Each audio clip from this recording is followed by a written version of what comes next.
అదే RTV app వార్తల్ని క్షణాల్లో చదివే అవకాశం ఉంటుంది. ఒక న్యూస్ పేపర్, ఒక టెలివిజన్ ఛానల్ మీ చేతుల్లో ఎప్పుడూ ఉంటాయి. నీట్ పేపర్ లీకేజ్ వ్యవహారాన్ని నిరసిస్తూ కూడా అన్ని విద్యా సంఘాలు కూడా ఈరోజు దేశవ్యాప్తంగా కూడా బంద్కు పిలుపునిచ్చారు. నల్గొండ పట్టణంలోని అన్ని కళాశాలలు, స్కూల్స్ కూడా పెద్ద ఎత్తున ఎస్ఎఫ్ఐ, ఏఎస్ఎఫ్ఐ, పీడిఎస్ అంటే ఒక ఏబీవీపీ తరహా మిగతా అన్ని విద్యార్థి సంఘాలు కూడా పెద్ద ఎత్తున కూడా ఆందోళన చేస్తూ కూడా అన్ని కూడా బంద్ చేసిన పరిస్థితి. మనతో కొంతమంది వారితో మాట్లాడించే ప్రయత్నం చేద్దాం. సార్ చెప్పండి, ఏంటి ఈరోజు ఆ బంద్కు పిలుపునిచ్చారు? దేశవ్యాప్తంగా కూడా బంద్ నిర్వహిస్తున్నారు, ఏంటి? ఈరోజు దేశవ్యాప్తంగా విద్యార్థి యువజన సంఘాల ఆధ్వర్యంలో బంద్ నిర్వహించడం జరుగుతుంది. అదేవిధంగా నల్గొండలో విద్యార్థి యువజన సంఘాలు బంద్ నిర్వహించడం జరుగుతుంది. ఎందుకంటే మనందరూ తెలిసిన విషయమే, నీట్ మీద నెల రోజుల పాటు దేశవ్యాప్తంగా ఆందోళన జరుగుతున్న పరిస్థితి ఉంది. అయినా ఇప్పటివరకు కూడా ప్రభుత్వం స్పందించడం లేదు. దీనిపైన ఎటువంటి స్పందన లేకుండా ఉంది. మన తెలంగాణ రాష్ట్రంలో కేంద్ర మంత్రుల ఇల్లు కూడా విద్యార్థి యువజన సంఘాలు ముట్టడించడం జరిగింది, ఎంపీ ఇల్లు ముట్టడించడం జరిగింది. అయినా కూడా ఎవరు కూడా పట్టించుకోవడం లేదు. కనుక ఈరోజు దేశవ్యాప్తంగా విద్యార్థి యువజన సంఘాల ఆధ్వర్యంలో బంద్ చేయడం జరుగుతుంది. నీట్లో పేపర్ లీకేజ్ జరిగిన వల్ల 24 లక్షల మంది విద్యార్థులు నష్టపోయారు. అదేవిధంగా నెట్ కానీ ఇతర అనేక పేపర్ లీకేజ్ జరుగుతున్న పరిస్థితి ఉంది. ఎన్నికల్లో జూన్ 4 ఫలితాలు వచ్చే రోజే హడావిడిగా అంత తర్వాత విడుదల చేసిన ఫలితాలను హడావిడిగా ప్రభుత్వం అదే రోజు విడుదల చేయడం జరిగింది. ఎందుకంటే దీంట్లో అక్రమాలు జరిగిన ప్రభుత్వానికి తెలుసు, కానీ దీన్ని కప్పిపుంచాలని చూడడం జరిగింది. కానీ విద్యార్థి యువజన సంఘాల పోరాట ఫలితంగా ఈరోజు బయటికి రావడం జరిగింది. అక్కడ సిట్ విచారణ జరిగితే ఒకే సెంటర్లో అనేక మంది విద్యార్థులకు, కనీసం వాళ్ళు ఫెయిల్ అయ్యే విద్యార్థులకు ర్యాంకులు రావడం జరిగింది. అంటే ఒక విద్య అనేది మొత్తం కూడా డబ్బుతోటి కొనే పరిస్థితి వచ్చింది. ఈరోజు మొత్తం కూడా 30 లక్షలు 40 లక్షలకి ఈ విధంగా పేపర్ కొన్న పరిస్థితి కూడా మనం చూసిన పరిస్థితి ఉంది. అంటే విద్య అనేది ఒక అంగడి సరుకుగా మారింది, డబ్బున్నోళ్ళకే విద్య అయింది.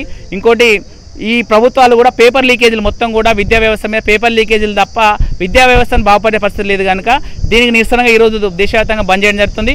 మేము కొన్ని డిమాండ్లతోటి నీట్ని ఎగ్జామ్ని మళ్ళీ నిర్వహించాలి, విద్యార్థులకు న్యాయం చేయాలి, నెట్ ఎగ్జామ్ని కూడా మళ్ళీ నిర్వహించాలి, విద్యార్థులకు కూడా న్యాయం చేయాలని చెప్పి దీనికి బాధ్యత వహిస్తూ కేంద్ర విద్యాశాఖ మంత్రి ధర్మేంద్ర ప్రధాన్ వెంటనే రాజీనామా చేయాలి. అదేవిధంగా దేశ ప్రధాని వెంటనే విద్యార్థులకు క్షమాపణ చెప్పాలి, మళ్ళీ ఇంకోసారి జరగకుండా ఖచ్చితంగా విద్యార్థులకు క్షమాపణ చెప్పాలని చెప్పి ఈ సందర్భంగా జరిగింది. దీనివల్ల మన తెలంగాణ రాష్ట్రంలో కూడా అన్యాయం జరుగుతుంది. కనుక ఇక్కడ ఉన్న గవర్నమెంట్, అదేవిధంగా ఇక్కడ ప్రజాప్రతినిధులు, ఎంపీలు కానీ మంత్రులు కానీ వెంటనే దీనిపై స్పందించి విద్యార్థులకు మేము అండగా ఉన్నామని చెప్పి వాళ్ళు కూడా రావాలని చెప్పి ఈ సందర్భంగా మేము కోరడం జరుగుతుంది. పీడిఎస్కు సంబంధించిన వారు కూడా వాతో కూడా మాట్లాడించే ప్రయత్నం ఏంటి? ఈరోజు మీ డిమాండ్స్ ఏంటి? ముఖ్యంగా డిమాండ్స్ ఏంటి? దేశవ్యాప్తంగా కూడా ఈరోజు కళాశాలలో బంద్ నిర్వహిస్తున్న పరిస్థితి. ఇవాళ డాక్టర్ కావాలనే కోరిక మీద 24 లక్షల మంది విద్యార్థులు ఇవాళ పేద బడుగు బలైన వర్గాలకు సంబంధించినటువంటి వాళ్ళు అప్లై చేసుకున్నారు, నీట్ ఎగ్జామ్ రాశారు. ఈ నీట్ ఎగ్జామ్ని కేంద్ర ప్రభుత్వం ప్రధానంగా ప్రజాప్రతినిధులు ఇవాళ దాన్ని లీక్ చేసినటువంటి పరిస్థితి ఉన్నది. ఒక్కొక్క పేపర్ని 35 లక్షల నుంచి 40 లక్షల వరకు అమ్ముకున్నటువంటి పరిస్థితి ఉన్నది. దీని మూలంగా ప్రధానంగా తెలుగు రాష్ట్రంలో 70,000 మంది పైగా నీట్ ఎగ్జామ్ రాశారు. వాళ్ళందరికీ కూడా తీవ్రమైనటువంటి నష్టం జరిగేటువంటి అవకాశం ఉన్నది. అందుకనే మీ సందర్భంగా మేము డిమాండ్ చేస్తా ఉన్నాం, జాతీయ స్థాయిలో నిర్వహించేటువంటి పరీక్ష విధానం ఏదైతే ఉందో అది సరైనది కాదు. రాష్ట్రాల పరిధిలోనే రాష్ట్రాల హక్కులను హరిస్తూ ఇవాళ పరీక్ష నిర్వహించడం మంచిది పద్ధతి కాదు. రాష్ట్రాల పరిధిలోనే పరీక్షలు నిర్వహించాలని చెప్పి డిమాండ్ చేస్తా ఉన్నాం. దీనికి ప్రధాన కారణమైనటువంటి అవినీతికి, అక్రమాలకు కేర్ ఆఫ్ అడ్రస్గా బీజేపీ జేబు సంస్థగా ఉన్నటువంటి ఎన్టీఏ ఏతుందో నేషనల్ టెస్టింగ్ ఏజెన్సీ ఏతుందో దాన్ని పూర్తిగా శాశ్వతంగా రద్దు చేయాలి. దీనికి బాధ్యత వహిస్తూ కేంద్ర విద్యాశాఖ మంత్రి రాజీనామా చేయాలని చెప్పి సందర్భంగా మేము డిమాండ్ చేస్తా ఉన్నాం. అందులో భాగంగానే నెల రోజులుగా అన్ని విద్యార్థి యువజన సంఘాలు, విద్యార్థులందరూ కూడా దేశంలో ఆందోళన చేస్తూ ఉన్నప్పుడు కూడా మోడీ ప్రభుత్వానికి ఇవాళ నిమ్మకు నీరెత్తేట్టు కూడా ఎవరేస్తా ఉన్నాడు. అందుకనే ఇవాళ ప్రధానంగా అన్ని విద్యార్థి సంఘాల ఆధ్వర్యంలో దేశవ్యాప్తంగా కూడా విద్యా సంస్థల బంద్కు నిర్వహించడం జరిగింది. అందులో భాగంగానే నల్గొండలో విద్యా సంస్థల బంద్ను నిర్వహిస్తా ఉన్నాం. రైట్, ఎస్ఎఫ్ఐ వారు కూడా ఉన్నారు, వాళ్ళతో కూడా ఒకసారి మాట్లాడించే ప్రయత్నం చేద్దాం. ఏంటి చెప్పండి, మీ డిమాండ్స్ ఏంటి? ముఖ్యంగా నీట్స్ పేపర్ వ్యవహారం, లీకేజ్ వ్యవహారం మీద.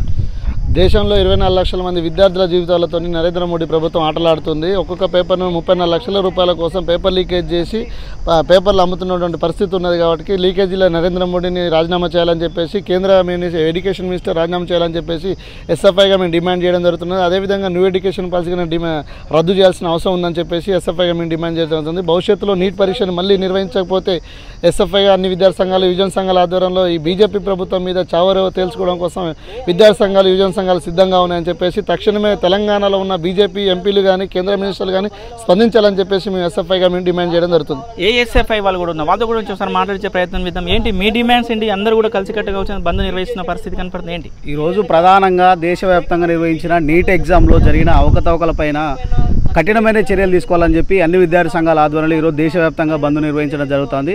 ఈరోజు లక్షలాది మంది విద్యార్థుల జీవితాలతో చెలగాట ఆడుకున్న ఈ సందర్భంలో ఇలాంటి సంఘటనలు పునరావృతం కాకుండా మళ్ళీ కఠినమైన చర్యలు తీసుకొని ముందుకెళ్లాలని చెప్పి ఈ సందర్భంగా డిమాండ్ చేస్తా ఉన్నాం. రైట్. మొత్తంగా ఎవరైతే విద్యార్థి సంఘ నాయకులు చెప్తున్నారో ఒకటి ఏదైతే నీట్ పేపర్ లీకేజ్ ఉందో ఆ వ్యవహారాన్ని ఉన్న వాళ్ళందరూ కూడా కఠిన చర్యలు తీసుకోవాలి, విద్యార్థులకు కూడా ఆ న్యాయం చేయాలని కూడా వాళ్ళు డిమాండ్ చేస్తూ కూడా దేశవ్యాప్తంగా కూడా ఆ కళాశాలలో బంద్ పిలుపునిచ్చారు. అందులో భాగంగానే నల్గొండ పట్టణంలో ఉన్నటువంటి అన్ని కళాశాలలు ఆ పాఠశాలలు కూడా బంద్ పిలుపునిచ్చామని, బంద్ను ప్రశాంతంగా కొనసాగిస్తున్నామని కూడా వీరు చెప్తున్న పరిస్థితి కనపడుతుంది. వీడియో జర్నలిస్ట్ కృష్ణతో అచ్యుత్, RTV, నల్గొండ. మరిన్ని వీడియోస్ కోసం ఛానల్ ని సబ్స్క్రైబ్ చేయండి, లేటెస్ట్ అప్డేట్స్ కోసం వాట్సాప్ ఛానల్ ని ఫాలో చేయండి అండ్ లింక్ డిస్క్రిప్షన్ లో ఉంది.